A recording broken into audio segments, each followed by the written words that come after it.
Hello, in this video I'm going to show you how to manage phone app notification style on the iPhone. So today in front of me is the iPhone 12 with the iOS 17.5.1, but it really doesn't matter which iPhone you have or which version of the iOS you have, it is all going to work the same on every iPhone. So what you want to do is to open settings, then swipe down, search for phone, find phone, tap on it. Then you want to go to notifications, and here you can manage which notifications you would like to have. So on the lock screen means no notifications on the lock screen.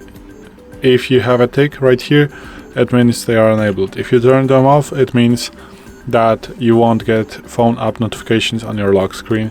So if you don't want to have it, just unmark it. I'm gonna leave it as it is. In the notification center, so you know, just right here, and the notification center, and also the banners, so the notification that shows up right here. So you can just turn them off completely, or just choose one or two. It's up to you. What do you want to get? So this is it. Thanks for watching. I hope this video helped you. If it did, please leave a like and consider to subscribe to our channel. Bye.